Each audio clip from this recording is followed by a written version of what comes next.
Hello and welcome. My name's Ryan Johnson, and this is the Saltcast. Today, I welcome Jason Parr, Danny, and Paul. Welcome, guys. Hey Ryan, great to be here. It's good to be here, Ryan. Looks like Danny may not be with us after all.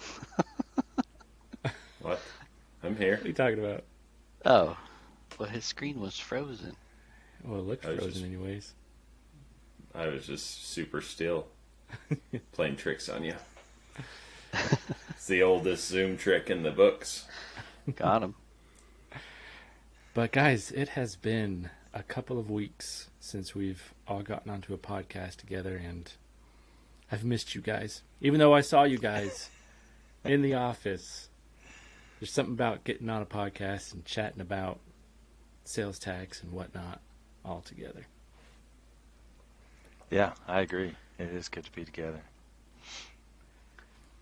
The thing I want to talk about today, and this may go in a couple different directions, but since 2018, we've kind of seen that businesses who have been doing selling their products over the internet, over e-commerce, and in different states, they've had to start getting sales tax compliant because of the new rules, and they may have had their accountant filing their one sales tax return within their home state, but as these new rules rolled out, they noticed that they now have a bigger responsibility when it comes to filing sales tax in a lot of different states. So, along with these rules for these companies to start,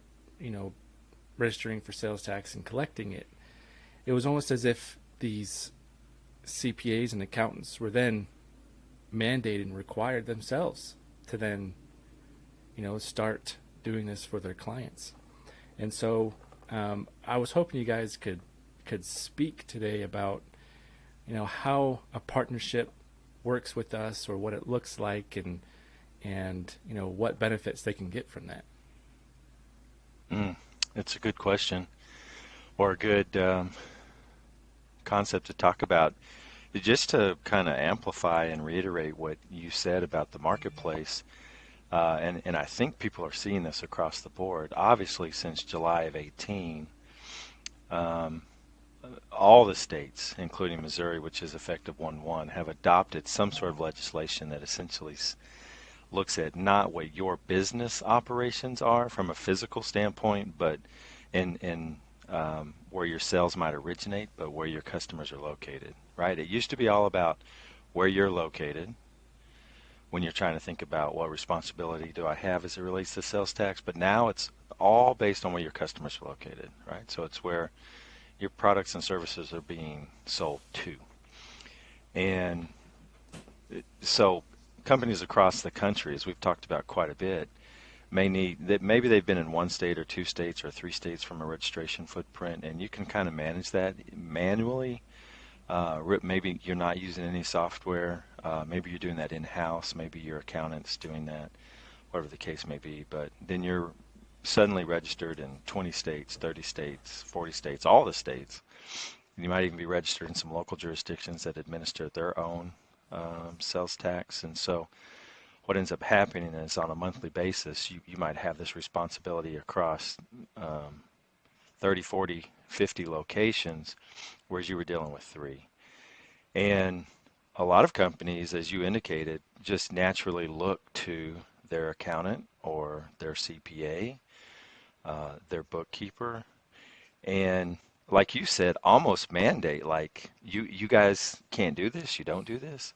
And so many accounting firms and CPA firms focus their attention on maybe state income tax, federal tax, other advisory solutions, other outsourced work to help them, but they haven't necessarily adopted a state and local tax practice or even those services. But if you have multiple clients coming to you saying you have to have a solution, I have to figure this out because they have this new obligation, then you start trying to figure out how to manage that and how to do that. And so you can do that one of two ways, right? You can build that within your practice and develop that. And a lot of sales tax software platforms are really trying to help provide some solutions for accounting firms and CPAs to adopt taking on some of those responsibilities. But when it comes down to it, it's really those sales tax returns. It's number one, trying to help your client understand where they have nexus, figure out what their tax responsibility is, and then helping them get registered properly or participate in a voluntary disclosure program. You know what we call VDPs. A lot of times you hear about VDAs. We say VDPs. It's just a slight difference, right? A VDA is a voluntary disclosure agreement, but those usually come through the programs that are available at the state. So I just don't want to confuse anybody when I say VDP. But so helping them get set up properly, that's one thing that accountants and CPAs need to be able to manage. And as we've indicated, there's some pitfalls there. So oftentimes you want to partner with somebody that can help you understand some of those pitfalls and make sure that you're not telling a client, okay, we've determined through some DIY approach that you have nexus in 30 states, so we're just going to get you registered, right? The same way we would say to a company, don't just go get registered until you've talked with us. We would say to CPAs and accountants, don't just indicate immediately that you need to go get registered. And you don't necessarily need to do a voluntary disclosure or participate in a VDP right off the bat. You really just need to get some background. So we're always talking about collaboration builds confidence. And so we want CPAs, accountants, companies to collaborate with us on a what's next call and help us understand what their situation is. So that's one side of it. And then the returns is just a whole nother beast altogether. And you have every solution out there from a set it and forget it, which we talk about some of the pitfalls with that. And then you've got consultative approaches to managing and helping a company deal with sales tax compliance and reporting and other responsibilities. So across the board, to just take that on and be able to manage that, gain the knowledge and information to help your clients avoid the pitfalls, get compliant, try to mitigate money out of their own pockets. That's hard to just bring that on and take that on as an accounting firm or CPA. So we partner with a lot of accounting firms and CPAs in helping them fulfill that responsibility. And one of the biggest positives, I think, is that you're able to retain that relationship with that client, and that client is not now going out and looking for another accounting firm that maybe has adopted SALT as part of its practice or developed some of those solutions. You're not losing clients to, all stop shop, so to speak, or the Big Four or somebody else. You're being able to retain that relationship, continue to help them, working in your wheelhouse, what you're comfortable with, and helping them be successful in that regard. And then you've got a great outfit that you're working with to help them with some of these answers that they need and in the ongoing reporting.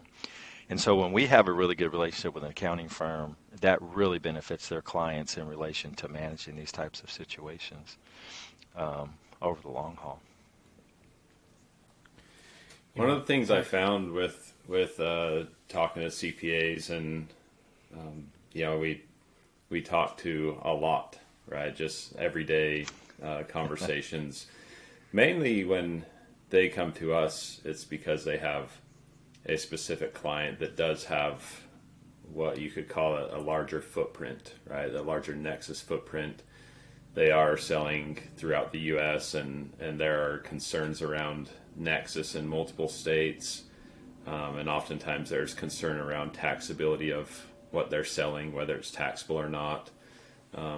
However, with that said, in my experience, the majority of the client base for CPAs are actually not necessarily smaller businesses based on revenue, but they are smaller based on a footprint. For example, if a CPA has 100 clients, upwards of probably 90 or more of those clients, so 90+%, are actually businesses that have a single location in a single state or multiple locations within a state, right? So they might, you're talking about, let's say, like dentists, restaurant owners, right? These are businesses that just don't have a large nexus footprint.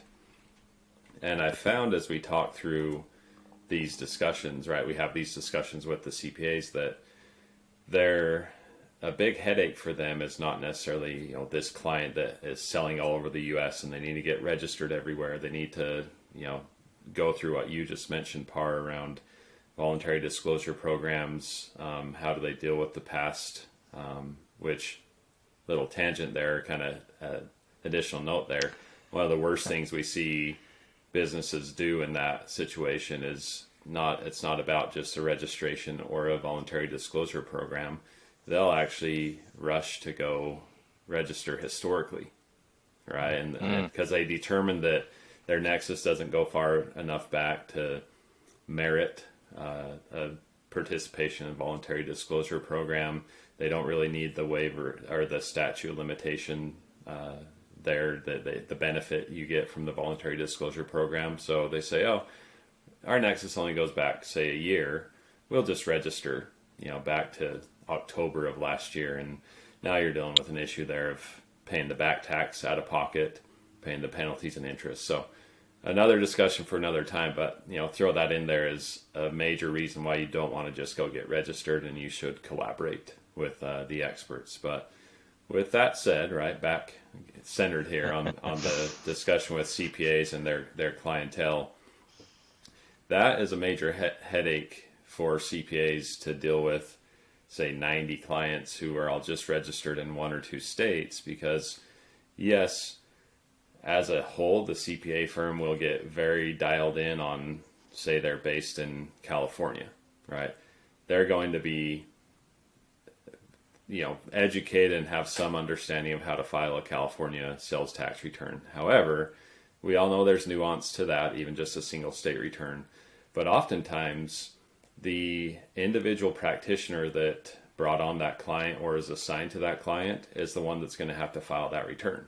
So you're going to have to train all of your practitioners to file that single return, or the multiple returns that would be required within that state. And bottom line, there's a lot more that they can do for their clients, of course, that's beneficial. And we see it even with smaller CPA firms that have 50 clients. Just dealing with that is a pain, right? And there's different data sets and just everything that goes into filing your return for your client.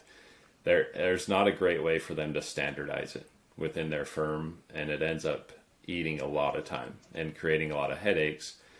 That doesn't even take into account the lack of oversight and review that exists, you could say, within that client and professional relationship. And bottom line is, you need someone that's constantly looking at the client, their business, everything that's involved in sales tax compliance. And we've fortunately even more recently dialed that in more.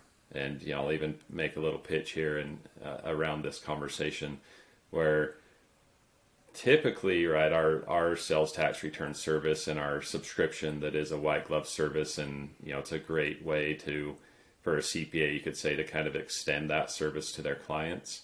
Typically, it was still geared towards those businesses that have a larger footprint, right? The way it was priced, to really get the value out of it, it was priced that way for a single business that has a large footprint.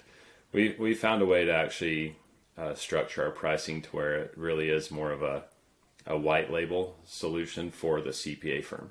So even if they have 100 clients that are only filing a single state return, it's priced in a way, and certainly the service is set up in a way to help the CPA firm offload all of that to us. And it's reasonably priced for them. which then of course can be something they package with their normal service at a reasonable price. And in some cases, they don't even need to change their package and kind of the overall offering and pricing that they offer to their clients. It's such a benefit doing that, because the sales tax responsibility, the oversight, the compliance, the reporting, everything about it blows up a CPA or accounting firm's workflows, because it's every month. You're in it, you're out of it, you're in it, you're out of it. You have to consistently refer back to changes that occur state by state, jurisdiction by jurisdiction, anytime during the year, because changes can occur just about any time.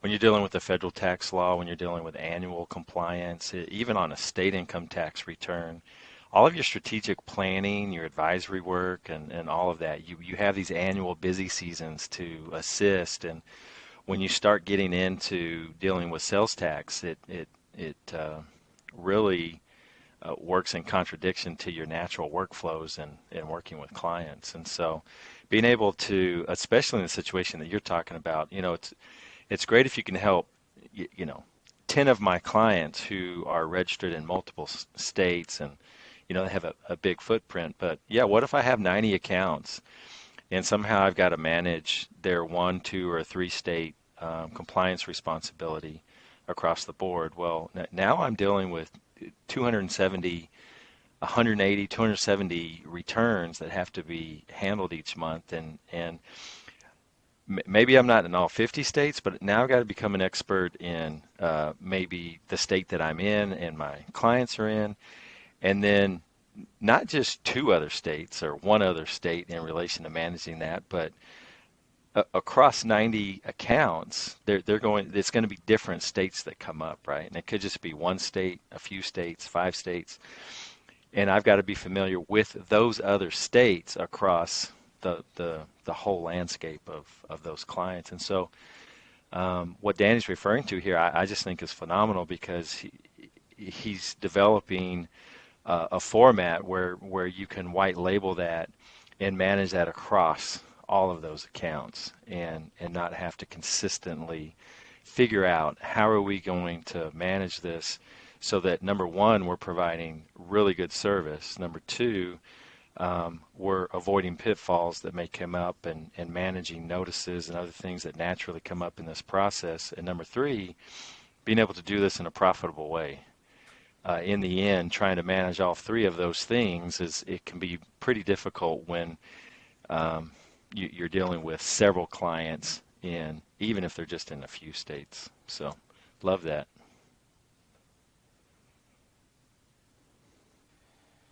Something Andy Johnson said to me years ago when I had first this probably in the first 3 years of me working for PJ Co. And I was just kind of telling him, how I just felt inadequate in a lot of ways, and especially comparing myself to you, Jason and Paul. It's like, I don't know what you guys, I don't see how I'm valuable to these guys.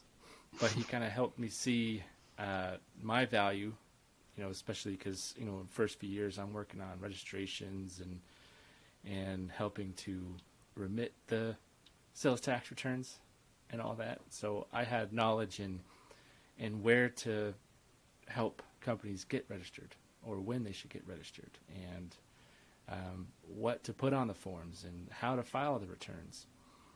And so he pointed out that sometimes just knowing where to go to get the answers is very valuable, because people that are contacting us have no idea. They don't know where to start, where to go.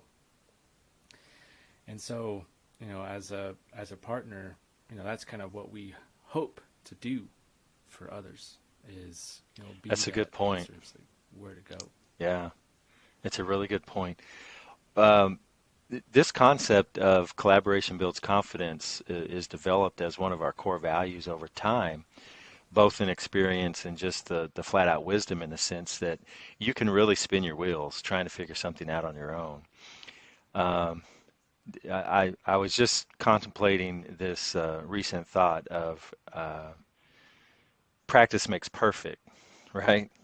That's what we've heard over the years. Well, it really doesn't. Practice makes progress, practice makes improvement, but practice also makes permanent.